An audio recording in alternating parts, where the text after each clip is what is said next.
दोस्तों नमस्कार। दोस्तों ये कोई राजा महाराजा का दौर तो है नहीं। अब तो ऐसा दौर आ गया है कि जनता अपने सेवक को चुनती है और सेवक जनता की सेवा के लिए प्रतिबद्ध रहता है। वो जनता के बारे में ही सोचता है और उसकी एवज में जनता टैक्स देती है। उस टैक्स के जरिए उस सेवक का खर्चा पानी चल पाता है।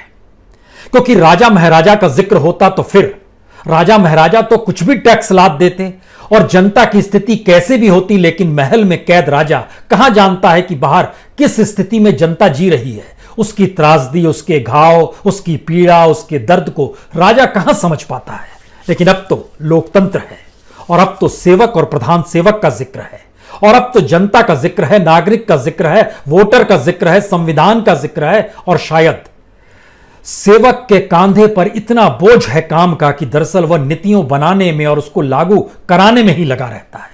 लेकिन इन सब के बावजूद भी हम दरअसल इस लोकतंत्र की परिभाषा के भीतर ही जनता और प्रधान सेवक की एक ही तराजू में रखकर आज आपको स्थिति को बतलाना चाहते हैं।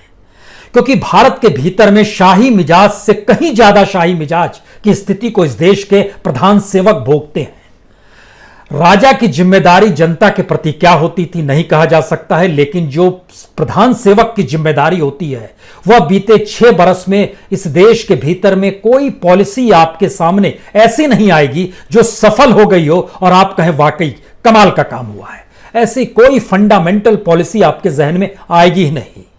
तो आइए जरा सिलसिला शुरू करते हैं और प्रधान सेवक के घर से बात शुरू करते हैं। क्योंकि 12 एकड़ में फैला हुआ यह घर और इस घर के भीतर में अपरंपार सुविधाएं, 1-2 बंगले नहीं बल्कि 6 बंगलों को मिलाकर बनाया गया 12 एकड़ का विशालकाय घर। और यह आपको जानना चाहिए कि इंदिरा गांधी की मौत के बाद इस देश में दरअसल ये 12 एकड़ के घर जो है उसका फैलाव शुरू हुआ था। नेहरू, लाल बहादुर शास्त्री और इंदिरा गांधी, उनको घर वैसा ही मिलता था जैसे इस देश में किसी भी सेवक को जिसे जनता चुनती है और उसको सांसद के तौर पर देखा जाता है वैसा ही घर दिया जाता है। नेहरू अपने तौर पर 3 मूर्ति में रहे, लाल बहादुर शास्त्री 10 जनपथ में रहे, इंदिरा गांधी 1 सफदरजंग रोड में रही। लेकिन राजीव गांधी के बाद से 7 RCR 7 रेस कोर्स नाम, जो कि 2016 में बदलकर 7 लोक कल्याण, यानी इसमें भी लोग और कल्याण दोनों को जोड़ दिया गया। लेकिन नाम पे मत जाइएगा, क्योंकि यह 12 एकड़ में फैले हुए घर के भीतर क्या है, उसमें 1 number, 3 number, 5 number, 7 number, 9 number और 11 नंबर को भी समाहित कर लिया गया है। तो 6 बंगले इसके भीतर में समाहित हैं। और भारत के भीतर में जो सांसदों को बंगला लुटियंस की दिल्ली के भीतर मिलता है वो तकरीबन हर बंगला 2.5 से 3 एकड़ में फैला हुआ होता है। तो इसमें 6 बंगले हैं तो अंदाज लगा लीजिए कि वो लगभग 15 एकड़ का, 12-15 एकड़ का तो होगा ही। इस घर के भीतर में क्या, इस घर के भीतर में 1 नंबर के बंगले में हेलीपैड है। हेलीपैड जहां से हेलीकॉप्टर रखे हुए हैं, उड़ के वहां से प्रधानमंत्री जा सकते हैं। ये 2003 में शुरू हुआ था। 3 नंबर पे आइएगा तो ये एक लिहाज से अपना अपना घर जो बनाते हैं, मनमोहन सिंह 3 नंबर में रहते थे, मौजूदा वक्त के प्रधानमंत्री ने अपना घर 5 नंबर में बना लिया है। तो 3 नंबर यूज किसी दूसरे काम के लिए होता है, 5 नंबर में उनका घर है। 7 नंबर को पंचवटी के तौर पर अटल बिहारी वाजपेयी ने बनाया था और इस पंचवटी के भीतर ही मोर है, इसके भीतर ही सेमल के पेड़ हैं, इसके भीतर ही गुलमोहर के पेड़ हैं, अर्जुन वृक्ष हैं, तरह तरह के पक्षी यहां पर हैं और बड़ा शानदार माहौल रहता है। इस पंचवटी के भीतर में कॉन्फ्रेंस हॉल भी है, लगभग 300 लोग बैठ सकते हैं, 2-3 कॉन्फ्रेंस हॉल तक है। बड़ी खूबसूरत जगह है ये। 9 नंबर में खासतौर से सिक्योरिटी के लिए SBG की व्यवस्था की गई है, जो स्पेशल प्रोटेक्शन ग्रुप है उसके तमाम लोग वहां पर रहते हैं। और 11 नंबर दरअसल पृथ्वीराज चौहान जब आखिरी वक्त में दिल्ली में मंत्री थे, 11A में रहते थे, उनसे भी वो घर लेकर शामिल इसी में कर लिया गया, क्योंकि इस देश के प्रधान सेवक को बहुत बड़ा घर चाहिए। इतना ही नहीं, इस देश के भीतर में जो परिवर्तन हुआ सफर को लेकर, वह भी एम्बेसडर गाड़ी जो सिडान गाड़ी बनाते थी यहाँ के हिंदुस्तान मोटर, वह लगभग चलती रही। अटल बिहारी वाजपेयी ने आकर वहां से दूसरी कंपनी की गाड़ी चुनी, BMW, और उसके बाद से अटल बिहारी वाजपेयी, मनमोहन सिंह और अभी प्रधानमंत्री मोदी सब BMW गाड़ी पर चलते। एक गाड़ी पर नहीं चलते, 6 गाड़ियां इनके पास, जो एक ट्रैक में चलती है, एक साथ चलती है, पता ना चले कि किस गाड़ी में कौन है। और ये गाड़ी अत्याधुनिक है। इस 12 एकड़ के भीतर में पावर स्टेशन भी है। इसके भीतर में एम्स के डॉक्टरों और नर्सेस की एक टीम 24 घंटे रहती है, ड्यूटी पर रहती है। एम्बुलेंसेस भी इसके भीतर में है। 6 BMW कार का हमने आपसे जिक्र किया जो 7 सीरीज की है। फिल्म स्क्रीनिंग करानी हो तो कहीं प्रधान सेवक को बाहर जाने की जरूरत नहीं है, भीतर में ही फिल्म स्क्रीनिंग की जगह भी है। और इतना ही नहीं, बल बाकायदा जो हवाई जहाज से जब सफर करते हैं प्रधान सेवक तो उसमें एयर इंडिया का A1 जहाज है। इसके भीतर में सूट है, लॉन्ज है, कार्यालय है, सब कुछ है, सारी सुविधाओं से भरपूर है। इसके अलावे भी इस देश की वायुसेना ने 3 जहाज प्राइम मिनिस्टर के लिए रख रखे हैं, जिसका एक का नाम है राजदूत, एक का नाम है राजहंस, एक का नाम है राजकमल। ये 3 बिजनेस सूट है अपने तौर पर जो सफर में आते हैं। इस 12 एकड़ को संभालने के लिए तकरीबन 200 कर्मचारी ऐसे हैं जो माली हैं, नौकर हैं, या फिर जो लेबर क्लास है उसके जुड़े हुए हैं, और ये इलेक्ट्रीशियंस की संख्या कहिए 200 ऐसे हैं। कुल मिला लीजिएगा तो तकरीबन 1000 लोग तो संभालते हैं इस 12 एकड़ में फैले हुए प्रधान सेवक के घर को। ये बताने की जरूरत आपको इसलिए पड़ी क्योंकि ये पूरा पैसा टैक्स पेयर का ही है, जनता का ही पैसा है। जनता को कोई असर होता है या नहीं होता है नहीं कह सकते हैं, लेकिन जनता की हालत क्या है जब वो बताएंगे तो हो सकता है आपके जहन में कुछ सवाल उठ जाएं। लेकिन 1000 लोग एक प्रधान सेवक की सुविधाओं के लिए, सुरक्षा के लिए, तमाम जरूरतों को पूरा करने के लिए, क्योंकि हम लोग मानकर चलते हैं इस देश को चलाना कोई आसान काम नहीं है। बेस्ट ब्रेन चाहिए हमको इस सरकार को चलाने के लिए, इस देश को चलाने के लिए। जो सरकार काम कर रही है वो बेस्ट ब्रेन को साथ रखती है। लेकिन शायद जो किस्से हम आज आपको बताने वाले हैं, जो सच रखने वाले हैं, उसके जरिए होगा आप कहेंगे तो ये तो शेख चिल्लियों की बारात है जो बैठे हुए और इस देश में जो पॉलिसी बना रहे हैं उसमें तो जिम्मेदारी विहीन पॉलिसी है। लेकिन उससे पहले एक चीज और जहन में रखिए, इस देश के भीतर में सांसदों को भी बहुत सुविधा मिलती है जिन्हें हम सेवक के तौर पर देखते हैं। आज उसका सिर्फ एक हिस्सा बताते हैं। इस देश में जो इलेक्ट्रिसिटी बिल आप भरते हैं, आपके घर का क्या बिल आता होगा, किसी का 500, किसी का 1000, किसी का 2000, 3000, 4000, मेरे ख्याल से 5000 से ज्यादा हिंदुस्तान में लगभग 130 करोड़ में से 125 करोड़ तो 5000 के भीतर ही आ जाते होंगे। लेकिन सांसदों को 5000 यूनिट की सुविधा है, फ्री ऑफ कॉस्ट उनको मिल जाती है हर साल में। 50,000 यूनिट का मतलब यह होता है कि मंथली जो है वो लगभग 4166 रुपए, 4166 यूनिट प्रति महीने पड़ गई, और एक दिन की यूनिट 138 यूनिट एक सांसद को फ्री है। दिल्ली जैसी जगह में प्रति यूनिट का जो किराया है वो 8 रुपए है। 8 रुपए प्रति यूनिट, यानी एक दिन में 138 यूनिट अगर सांसद खर्च कर रहा है तो उसका खर्च हुआ 1110 रुपए, और महीने का खर्च हो गया लगभग 33,333 रुपए। 542 सांसद जोड़िए, प्रधानमंत्री को 543वें के तौर पर अलग लिखिए क्योंकि वहां तो शाही अंदाज है। इस 542 सांसदों के साथ जो चीजें जुड़ी हुई हैं, सिर्फ बिजली की, एक महीने की बिजली जो उठ के आती है वह इस देश के टैक्स पेयर के पैसे से जाती है 1,80,66,486 रुपए। यह इस देश के सांसदों को सिर्फ बिजली से मिलने वाली सुविधा है। प्रतिदिन लगभग 6 लाख रुपए प्रतिदिन सांसद जो लुटियंस की दिल्ली में रहते हैं। इसीलिए लुटियंस की दिल्ली को संभालने के लिए जो एनडीएमसी काम करती है, देश में एनडीएमसी सबसे रईस है, बीएमसी से भी रईस है। बीएमसी के हिस्से में तो पूरी मुंबई आती है। दिल्ली तो 3 हिस्सों में बटी हुई है, एक एनडीएमसी, एक सेना वाला हिस्सा जो कैंटोनमेंट का एरिया है, और बाकी म्युनिसिपल कॉर्पोरेशन चलाते हैं। अब आप देखिए कि एनडीएमसी के हिस्से में जो बजट जो आएगा वो तकरीबन 4,500 करोड़ का एवरेज बजट उसके पास रहता है, जो दिल्ली के 10% लोगों को देखती है। बाकी 90% की दिल्ली जो देखी जाती है, जो म्युनिसिपल कॉर्पोरेशन का बजट है, वो लगभग 6,500 करोड़ का होता है। 10% के लिए 4,500 करोड़ दिल्ली जैसी जगह में। और खुले तौर पर मतलब ना कोई शर्म है ना कुछ है, आंखों में पानी भी नहीं है। और यह स्थिति इस देश के भीतर में उस वक्त आन पड़ी है जिस वक्त आज हम आपको बताने वाले हैं कि सबसे ज्यादा रोजगार देने की स्थिति में मनरेगा से बात शुरू करते हैं। क्या स्थिति है?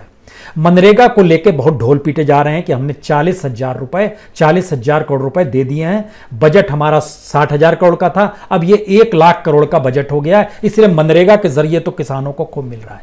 हमने उसका डाटा निकालना जब शुरू किया तो पता चला कि इस 3, 4, 5 अगस्त तक लगभग 48%, यानी लगभग 48,000 करोड़ रुपया खप चुका है, जबकि अभी 7 महीने से ज्यादा का वक्त पड़ा हुआ है। पैसा और कहां से आएगा नहीं कह सकते हैं, लेकिन जो सरकार ने जो भी पैसा दिया है और जितना खर्च हुआ है, लगभग इस देश के 4.5 लाख घर जिनको जॉब कार्ड मिला हुआ था, जो काम कर रहे थे 100 दिन का रोजगार, वो पूरा कर चुके हैं। यानी अब उनको आगे काम नहीं मिल सकता है। तो इस जो अप्रैल, मई, जून, जुलाई, अगस्त 5 महीने में इनका 100 दिन के काम पूरे हो गए, इन्हें दोबारा काम नहीं मिलेगा।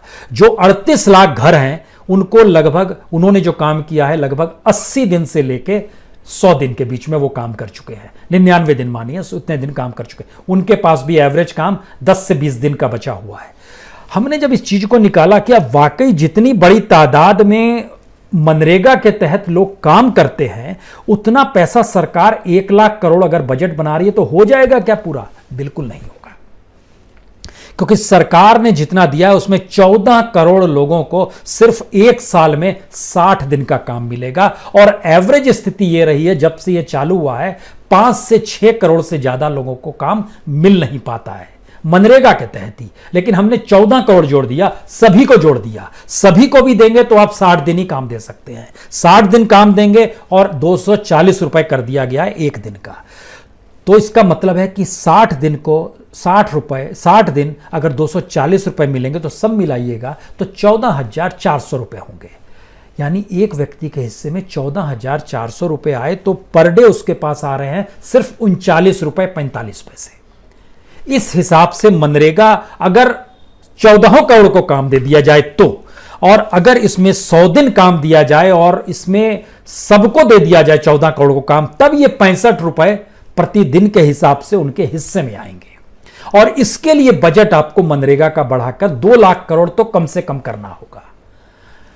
लेकिन जो स्थिति अभी निकल कर आ रही है, इसमें फिलहाल यह स्थिति है कि हर के हिस्से में सिर्फ 30 से 32 रुपए आ पाएंगे जिन्हें काम मिलेगा। जिन्हें काम नहीं मिलेगा उनका जिक्र हम नहीं कर पा रहे हैं, क्योंकि उनको नहीं काम मिलने वालों की तादाद लगभग 60% है। इस बात का इसलिए जिक्र भी जरूरी है क्योंकि जब हम प्रधान सेवक का जिक्र कर रहे थे तो इस देश के भीतर में हर मुख्यमंत्री भी तो सेवक है।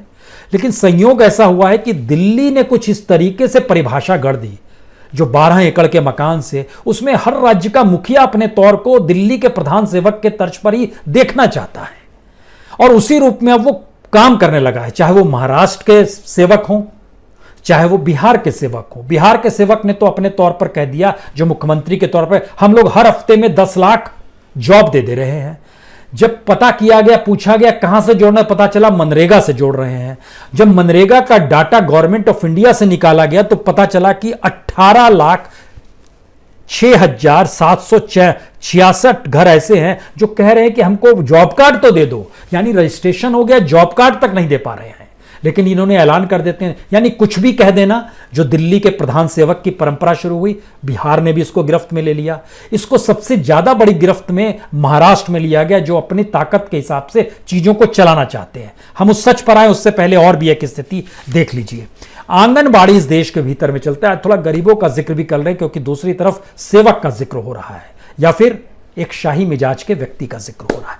आंगनबाड़ी के साथ काम करने वाले इस देश में लगभग 12,80,000 वर्कर हैं, 11,60,000 हेल्पर हैं, और बीते 5 महीनों से इनके घर में चूल्हा चौका बंद है।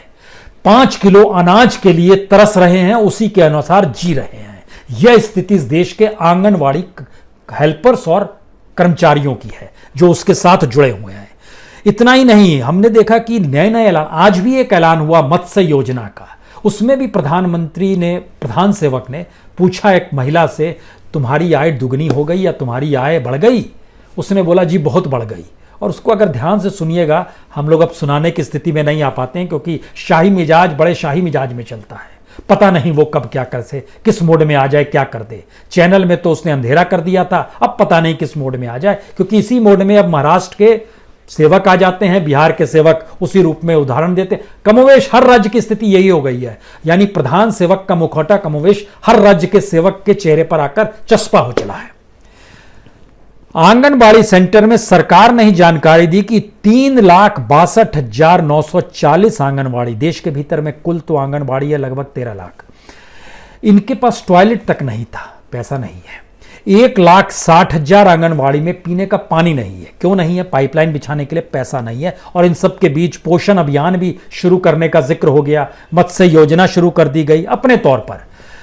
यानी जो मन चाहे, जैसे मन चाहे उस रूप में हम काम करेंगे। अब इन बातों का जिक्र हो रहा था तो हमें लगा कि कैसे एक शाही मिजाज आ जा सकता है, क्योंकि झटके में दिल्ली के जरिए हर किसी ने यह देखा है कि जो रिटायर होने जा रहा होता है वो रिटायर के बाद की सुविधाओं को भोगने के लिए उस सेवक के साथ खड़ा होना चाहता है जिस सेवक के अनुकूल रिटायरमेंट से पहले वो फैसले देता है।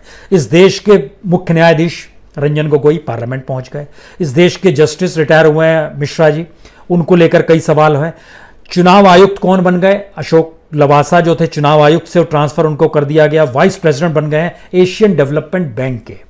सीएजी कौन बन गए हैं? तो जो कल तक फाइनेंस मिनिस्ट्री में थे, प्रधानमंत्री का सब काम देखते थे, कश्मीर गए, मुर्मू साहब वो बन गए। इसका मतलब ये है कि रिटायरमेंट के बाद या आखिरी दिनों में सुविधाएं मिलती रहे, इसी के लिए हम काम करेंगे। तो जो सरकार रहेगी उसी के लिए काम करेंगे। इसी मिजाज में हर कोई जीता है और इस मिजाज में अलग अलग तरीके से हर कोई जीने लगा। जब हम जिक्र आपसे इस बात का कर रहे हैं कि प्रधान सेवक की तर्ज पे सेवक बोलता है मैं भी वैसा क्यों नहीं, जब प्रधान सेवक जैसे देश चलाना जानते हैं या नहीं जानते हैं, तो फिर राज्यों में बैठे हुए प्रधान सेवक कहते हैं मैं भी उसी तर्ज पे क्यों नहीं आऊंगा, मैं भी देश चलाना जानता हूं या नहीं जानता हूं, नहीं कहूंगा।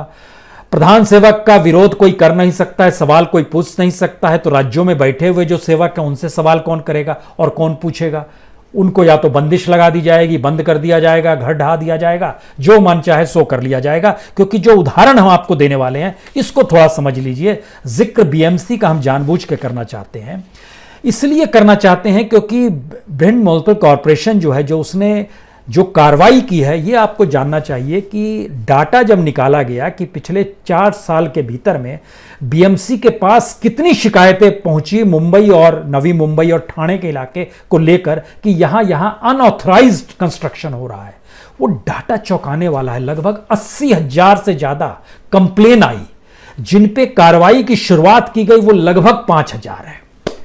हर साल औसत 15,000 से ज्यादा नोटिस बीएमसी के पास आते हैं कि इलीगल कंस्ट्रक्शन हुआ है, आप कार्रवाई कीजिए। और कार्रवाई के लिए 1,500 से 2,000 को नोटिस भेजा जाता है। कार्रवाई करने की स्थिति में नहीं आ पाती है। और नहीं क्यों आ पाती है? क्योंकि सेवक के दिल में दर्द है। उसे लगता है कि किसी का घर ढहा देंगे, मकान तोड़ देंगे, गैर कानूनी बनाए, बेचारा कमाने खाने आया है, बेघर हो जाएगा, क्या करेंगे? और इसीलिए आपको यह भी जानना चाहिए कि 2018 में मुंबई हाईकोर्ट ने जब ऑर्डर पास किया कि डेमोलिशन होना चाहिए जितने भी अनऑथराइज्ड या इलीगल कंस्ट्रक्शन है, तो राज्य सरकार जो कि बीजेपी और शिवसेना की थी वो सुप्रीम कोर्ट में आ गई, पीआईएल दायर कर दिया और उसको स्पेशल लिव पिटीशन के तौर पर सुप्रीम कोर्ट ने सुनवाई की। उस समय सुप्रीम कोर्ट के चीफ जस्टिस गोगोई ही थे, रंजन गोगोई ही थे, और उनके साथ जस्टिस दीपक गुप्ता थे, जस्टिस अनिरुद्ध बोस थे। इन्होंने सुनवाई की और रोक लगा दी हाई कोर्ट के उस फैसले पर जिसमें अनऑथराइज्ड कंस्ट्रक्शन, इलीगल कंस्ट्रक्शन को गिराना था। और गिराना कौन नहीं चाह रहा था? राज्य में बीजेपी की सरकार थी और शिवसेना ये नहीं गिराना चाह रहे थे। कंप्लेन किसके पास आती है? बीएमसी के पास आती है। बीएमसी ने ओवरऑल जितना भी काम किया हो, लेकिन जिस दिन मुख्यमंत्री बने उद्धव ठाकरे 28 नवंबर 2019 को, तब से लेकर मार्च तक यानी लॉकडाउन से पहले बीएमसी के पास 1,216 शिकायतें आई। लॉकडाउन के दौर में भी शिकायतें आई 325। कार्रवाई किसी पर नहीं हुई है। इसका एक मतलब यह होता है कि हमारी ठसक को आप समझिए, हम एक शाही मिजाज में जीते। आप हमको सेवक मत मानिए। सेवक मानिएगा तो मुश्किल हो जाएगी, क्योंकि हम जिस अंदाज में जीना चाहते हैं उस अंदाज का पाठ तो दिल्ली से निकल कर आया है। और अगर दिल्ली से निकल कर आए तो दिल्ली तो एक अपने अंदाज में जीती है। और दिल्ली हम ही को पैसा जब हमारे हिस्से का नहीं दे रही है तो हम आपके हिस्से का चीजों को क्या दें? ये एक नया सिस्टम बन गया है। यानी जीएसटी का पैसा अगर राज्यों को नहीं मिले तो राज्य अपने राज्य के नागरिकों को क्या कहेगा? उसको भी तो वसूली करनी है। हर शासक, इसका मतलब ये चाहेगा जो सेवक के तौर पर चस्पा होगा उसके कांधे पर, मैं सेवक हूं, मैं प्रधान सेवक हूं, लेकिन मिजाज उसका शाही अंदाज में होगा, उससे भी बड़ा होगा। क्योंकि महाराष्ट्र को सबसे ज्यादा घाटा हुआ है 5,39,000 करोड़ का, जो टैक्स का घाटा हो गया है। उसके बाद तमिलनाडु, ये लोग सबसे ज्यादा जीएसटी बटोरते भी हैं। तमिलनाडु, उसके बाद आता है 3.51 लाख करोड़, उसके बाद यूपी आता है 3.11। किसी को पैसा मान लीजिए नहीं मिल रहा है। और इन सब के बीच में जो कारोबारी थे, व्यापारी थे, उनके जब अकाउंट्स के बारे में जानकारी मिली कि जो उनके करंट अकाउंट्स थे, जो उनके सेविंग अकाउंट्स थे, उसमें पैसे लगातार कम होते चले जा रहे हैं। यानी एक तरफ जीएसटी से पैसा नहीं आ रहा है, जीएसटी कौन भरेगा? व्यापारी और उद्योग वाले भरेंगे। उनकी स्थिति नाजुक होती चली जा रही है। इतना ही नहीं, आम लोगों ने जो पैसा म्यूचुअल फंड के जरिए लगाया था, उसकी भी कल रकम जब जारी की गई, उसका डाटा आया कि लगभग अगस्त के महीने में ही 40,000 करोड़ रुपए निकाल लिए गए। जनता के पास पैसा नहीं है। नया डाटा एक और आया, जो लोग अपने रिटायरमेंट के लिए पैसा जो पीएफ का रखते थे, लगभग 94,000 लोगों ने वहां से पैसा निकाल लिया है इस देश के भीतर में। यानी लगभग 1 करोड़ जो पीएफ वाले पैसे थे, पूरा पैसा निकाल चुके हैं। अब उनके पास भविष्य कैसे चलेगा वो नहीं जानते हैं। हम इन स्थितियों का जिक्र आपसे इसलिए करना चाहते हैं क्योंकि इस बात को लेकर बार बार कहा जाता है कि शायद सेवकों के पास कोई जादू की छड़ी होती है और प्रधान सेवक के पास तो महाजादू की छड़ी है, उससे वो ठीक कर देंगे और हमारी इकोनॉमी जो ढह रही है वो शायद वीक में है। वी का मतलब ये होता है कि ऊपर से शुरू हुए नीचे आ गए, अब हम लोग ऊपर ही बढ़ेंगे। ऐसा कुछ भी नहीं है। ना कोई विजन है, ना कोई समझ है, ना कैसे चीज़ों को डेवलप करना है ये समझ पा रहे हैं। और उसी लिए हमको ये लगता है कि आपको थोड़ा सा अध्ययन इस बात का करना चाहिए कि हमने जिस जिस पॉलिसी का निर्णय 2014 के बाद से लिया है, कोई पॉलिसी ऐसी हो जिसके ज़रिए आपको लाभ मिल गया हो। आप इसको एक अपने दिमाग में रखिए। उसके बाद सोचना शुरू कीजिए कि इन्होंने अगर हर सेक्टर को नीचे ला दिया है तो ये वी कैसे? ये तो आई है जिसमें अभी हम लोग और नीचे जाएंगे। और जब भारत के इर्द गिर्द देखना शुरू कीजिएगा, श्रीलंका, बांग्लादेश, नेपाल, पाकिस्तान, चीन, अफगान, जिसको भी देखिएगा, ना तो महामारी का असर उस रूप में वहां पर नजर आएगा, ना उनकी इकोनॉमी भारत जैसी ढहती नजर आएगी। जो जापान की इकोनॉमी का जिक्र भारत के लोग कर रहे हैं, सरकार करती है अपने तौर पर, वो ये जानती नहीं है कि जापान की पूरी इकोनॉमी एक्सपोर्ट पर टिकी हुई है।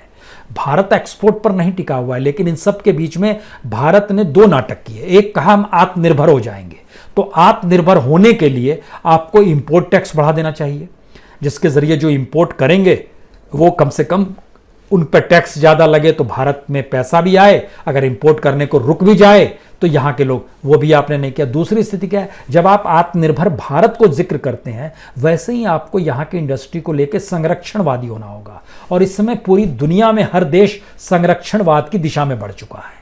तो आपके यहाँ अब माल भी कम आ रहे हैं, आपके यहाँ से माल बाहर जाएंगे भी कम। आपकी ट्रेड इकोनॉमी धीरे धीरे सिमटती चली जाएगी, छोटी होती चली जाएगी। और एक चीज बताएं, उदाहरण के तौर पर दिल्ली में जो मेट्रो चली, लोग सफर नहीं कर रहे हैं। क्यों नहीं सफर कर रहे हैं? क्योंकि मेट्रो का किराया जो था वो उस वक्त का किराया था जिस समय इस देश की इकोनॉमी का पहिया घूम रहा था, लोगों की कमाई हो रही थी, बाजार जाते थे तो कुछ पैसा मिल जाता था। अब तो वो बंद हो गया। मेट्रो को इसलिए चालू करना पड़ा कि इकोनॉमी ठीक हो जाए, लेकिन जब सफर ही लोग नहीं करेंगे तो सरकार क्या कर पाएगी? क्योंकि इस वक्त दिल्ली सरकार की स्थिति भी नाजुक है, जीएसटी का पैसा नहीं आया और यह हर राज्य की स्थिति है। तो आप क्या करेंगे? आप शराब से टैक्स वसूलेंगे, आप पेट्रोल से टैक्स वसूलेंगे, आप रियल एस्टेट, मकान की आवाजाही में टैक्स और तो आप क्या करेंगे? कीमतें बढ़ाएंगे, उसमें टैक्स लगा देंगे, उसी के जरिए चीजें चलेंगी। लेकिन लोगों के पास तो पैसा बच ही नहीं पा रहा है। अब आप क्या होंगे? यानी जनता की स्थिति धीरे धीरे कितनी नाजुक होती चली जा रही है, ये हर सेक्टर में है। युवाओं के पास रोजगार नहीं। अब धीरे धीरे तो स्थिति आ रही है कि स्कूल में पेरेंट्स आपको हर जगह झगड़ा करते मिलेंगे कि हम कैसे आपको फीस उस दौर की दें जब लॉकडाउन था, हम कैसे आपको फीस इस रूप में दें कि डेवलपमेंट चार्ज आप लेते हैं, हम कैसे फीस आपको एक्सकर्शन टूर जो आप ले जाते थे बच्चों को, जो आप ले नहीं जाएंगे लेकिन आप उसकी भी वसूली करें। ये क्या मजाक है? यानी पैसा नहीं है। लेकिन दूसरी तरफ 1,000 लोगों से देश के प्रधान सेवक का घर चलेगा। इतनी बड़ी तादाद में राज्यों के भीतर बैठे हुए जो सेवकों के घर हैं, वहां के जो प्रधान सेवक हैं, उनके निवास भी अपने तौर पर चलेंगे। यानी किसी भी तरीके से कोई परिस्थिति ऐसी आगे आपको बढ़ती हुई दिखाई नहीं देगी जिसमें आप एक बार भी कह सके कि इनकी आंखों में कोई शर्म क्यों नहीं आती है। पता नहीं क्यों, बहुत पुरानी बात है कि तकरीबन 250 साल पहले चले जाइए तो जब फ्रेंच रेवोल्यूशन हुआ था, उस समय जनता ने रोटी मांगी थी और उस वक्त रानी ने कहा था केक खा लो।